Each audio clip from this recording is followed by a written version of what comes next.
Natapos ang ating last chapter sa Kaiju number 8, kung saan nakita ni Hebino Kafka ang nangyari sa Meireki era. Ang mga samurai na tinalo ng Daikeja ay ang bumuo sa halimaw na pumasok sa katawan ng ating bida na tinatawag nila ngayong Kaiju number 8. Ngayon, atin nang simulang talakayin ang susunod na chapter ng Kaiju number 8 at ito ay ang chapter 118.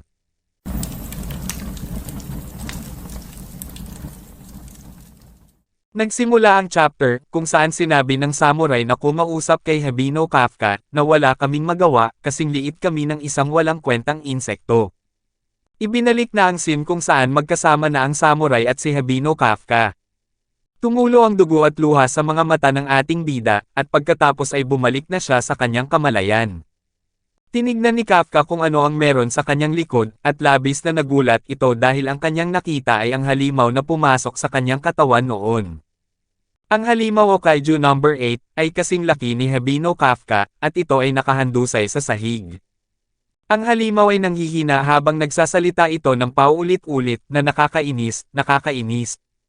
Namukha ni Hebino Kafka na siya nga ang halimaw na pumasok sa kanyang bibig noong nasa ospital siya kasama si Reno Ichikawa.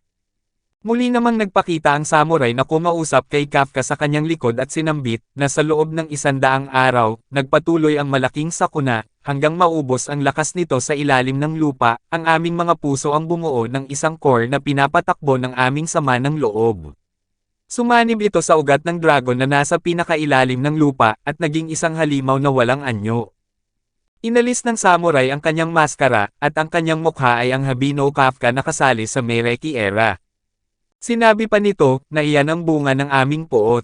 Ang halimaw na nasa tabi ni Hebino Kafka ay lumuluha din na may kasamang dugo, habang tumayo naman ang ating bida upang harapin ang samurai at tinanong na bakit mo ipinapakita at ipinapaalam ito sa akin.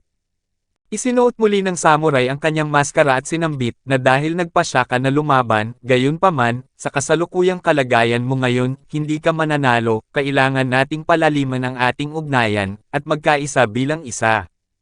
Tulad ng sinabi ng samurai noon sa kanya noong sinabi niya na gusto niyang magpatuloy na lumaban, ay kailangan niyang sumama sa kanila upang palakasin ang ugnayan nila.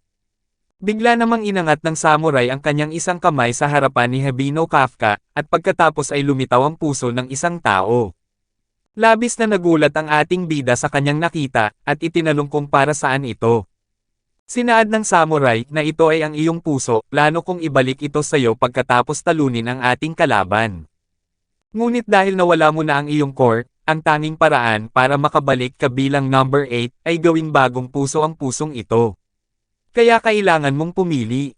Ipinakita na ang dibdib ni Kafka Hebino ay nagliliwanag, at may mga lamat ang kanyang katawan na nagmula sa parte kung nasaan nakalagay ang puso nito. Sinabi pa ng samurai, natatanggapin mo ba ang pusong ito at babalik sa iyong anyong tao? O gagawa ka ng bagong core at mananatili bilang isang halimaw? Hindi inasahan ni Kafka ang sinabi sa kanya ng samurai, at labis na nagulat at naguguluhan ang ating bida. Patuloy namang nagsalita ang samurai at sinaad na kung pipiliin mo ang huli, magiging katulad ka namin, hindi ka na kailanman magiging tao.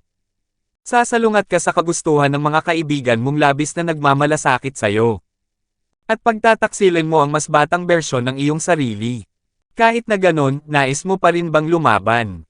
Wala kaming natatamasang kasiyahan sa pagpilit ng desisyong ito sa iyo, taos puso kaming humihingi ng paumanhin. Bigla namang napayuko si Kafka Hebino, at pagkatapos ay hinarap niya muli ang samurai at sinabi, na kaya pareho lang tayo, hindi ba? Naguguluhan at hindi maintindihan ng samurai ang ibig sabihin ni Kafka, habang ang ating bida ay umupo at pinagmasdan ang halimaw na nasa kanyang tabi, habang sinasabi, na may mga tao kang hindi nailigtas, at mga pangakong hindi mo natupad. Pero sa kabila ng sakit at pagkabigo, hindi ka sumuko, patuloy kang lumaban.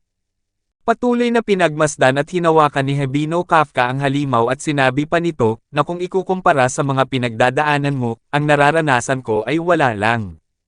Nakarating lang ako hanggang dito dahil sayo.